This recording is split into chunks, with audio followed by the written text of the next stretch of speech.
Bismillahirrahmanirrahim. Assalamualaikum warahmatullahi wabarakatuh.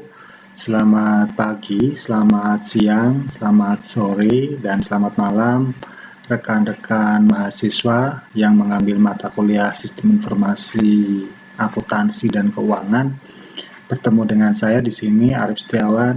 Saya akan coba membahas materi yang sudah saya share melalui web.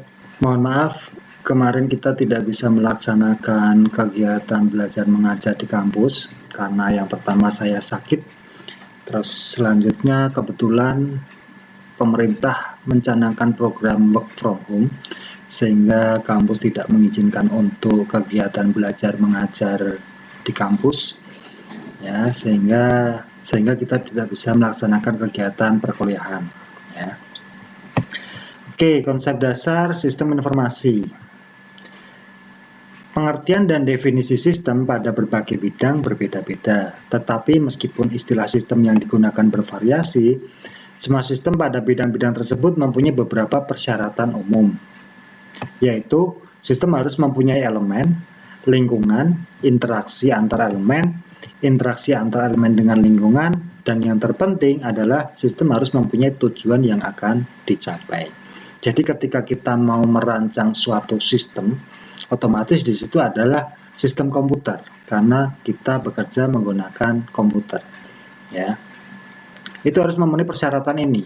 Harus ada beberapa elemen, ya, lingkungan, interaksi antar elemen, dan seterusnya. Kumpulan elemen terdiri dari di sini ada manusia, ada mesin, ada prosedur, ada dokumen, ada data, elemen lain yang terorganisir dari elemen-elemen tersebut. Jadi elemen di suatu sistem itu ada pengguna sistem, di sini ada manusia, ya, ada mesin, ini alat yang digunakan untuk mengolah sistem, ya, ada prosedur atau aturan, ada dokumen, dan lain-lain. Ya.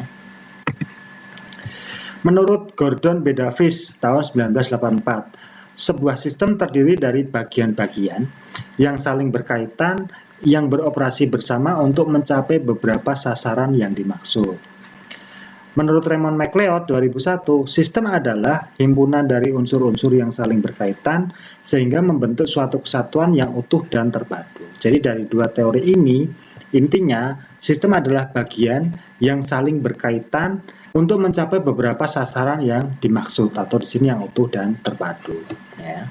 Suatu sistem mempunyai karakteristik atau sifat-sifat tertentu. Di sini komponen-komponen sistem dapat berupa, ya, elemen-elemen yang lebih kecil atau disebut sebagai subsistem. Misalkan area kita kerja, di sini ada sistem komputer terdiri dari subsistem, yaitu ada hardware, ada software, dan ada brandware. Elemen yang lebih besar disebut suprasistem. Misalkan, bila perangkat keras adalah sistem yang memiliki subsistem CPU, perangkat input-output dan memori, maka suprasistem perangkat keras adalah sistem komputer itu sendiri. Ya. Konsep dasar informasi. Menurut McLeod, informasi adalah data yang telah diolah menjadi bentuk yang memiliki arti bagi si penerima dan bermanfaat bagi pengambilan keputusan saat ini atau mendatang. Jadi informasi ini adalah hasil olahan dari data mentah yang diolah sehingga menghasilkan satu informasi bagi penerima dan bermanfaat untuk pengambilan keputusan. Secara umum, informasi dapat didefinisikan sebagai hasil dari pengolahan data. Ya, jadi data mentah ini diolah dalam suatu bentuk yang lebih berguna dan lebih berarti bagi penerima yang menggambarkan suatu kejadian-kejadian yang nyata yang digunakan dalam pengambilan keputusan. Next.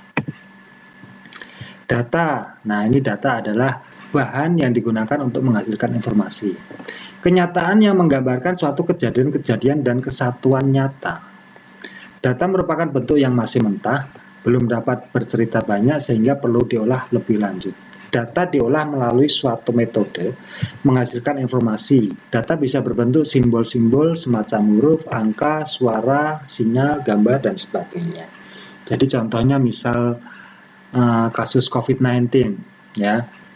Setiap hari kita diberi data jumlah kasus, terus data orang yang sembuh dari COVID, terus data orang yang, mohon maaf ini, orang yang meninggal, terus data orang PDP, data ODP, nah itu semua data. Data ini diolah sehingga menghasilkan informasi dan digunakan pemerintah untuk pengambilan keputusan.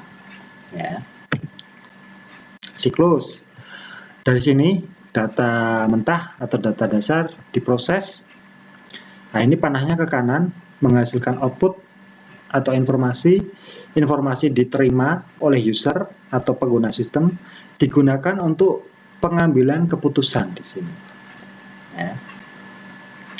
Nah, setelah ada tindakan keputusan, lalu di sini ada hasil, ada data baru. Nah, data baru diinput ke sini lagi, masuk ke proses. Jadi ada data mentah, ada data baru. Data baru ini juga data mentah, hasil dari tindakan ini. Ya, jadi ini siklusnya berputar. Terus, informasi dihasilkan dan digunakan oleh penerima untuk pengambilan keputusan. Adapun fungsi-fungsi informasi adalah sebagai berikut. Yang pertama, untuk meningkatkan pengetahuan bagi si pemakai, karena informasi ini sifatnya memberikan knowledge, ya, memberikan ilmu bagi si pemakai. Untuk mengurangi ketidakpastian dalam proses pengambilan keputusan pemakai, ya. Tadi yang dimaksud informasi ini dapat membantu untuk pengambilan keputusan. Menggambarkan keadaan yang sebenarnya dari suatu hal. Informasi yang berkualitas harus yang pertama akurat, tepat pada waktunya atau tepat waktu, dan relevan. Next. Nah, ini konsep dasar sistem informasi. Tadi ada sistem, ada informasi. Nah, ini sistem informasi. Menurut MacLeod, sistem informasi merupakan sistem yang mempunyai kemampuan untuk mengumpulkan informasi dari semua sumber dan menggunakan berbagai media untuk menampilkan informasi. Dapat didefinisikan sebagai suatu sistem di dalam suatu organisasi yang merupakan kombinasi dari orang, fasilitas, teknologi, media prosedur, dan pengendalian yang ditujukan untuk mendapatkan jalur komunikasi penting, memproses tipe transaksi rutin tertentu, memberi sinyal kepada manajemen dan yang lainnya terhadap kejadian-kejadian internal dan eksternal yang penting, dan menyediakan suatu dasar informasi untuk pengambilan keputusan. Jadi sistem informasi adalah kombinasi dari prosedur dan lain-lain yang digunakan untuk pengambilan keputusan. Dalam lingkungan sistem informasi harus mempunyai persyaratan umum sebagai berikut. Sistem informasi harus diketahui oleh penerima sebagai referensi yang tepat. Harus sesuai dengan kebutuhan yang ada dalam proses pengambilan keputusan. Harus mempunyai nilai surprise, yaitu hal yang sudah diketahui hendaknya jangan diberikan. Harus dapat menuntut pemakai untuk membuat keputusan. Suatu keputusan tidak selalu menuntut adanya tindakan. Sistem informasi harus mempunyai beberapa sifat seperti pemrosesan informasi yang efektif, manajemen informasi yang efektif, luas, dan kepuasan pemakai. Nah, di sini ada blok sistem informasi, ada input, ada model, ada luaran, ada teknologi, ada basis data, ada kendali.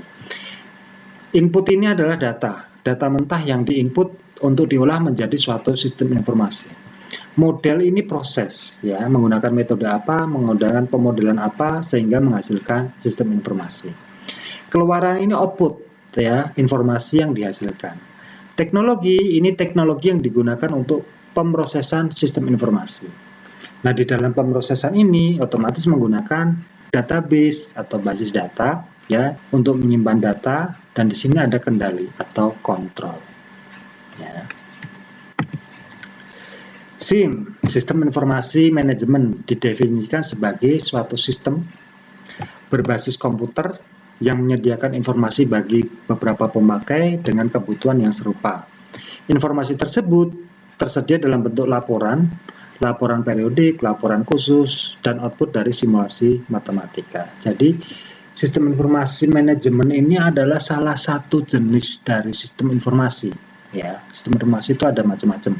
Ada SIM, SIA, sistem informasi manajemen, sistem informasi akuntansi, ada DSS, Decision Support System, ada Expert System atau sistem pakar, ada ACE, Executive Information System atau sistem informasi eksekutif.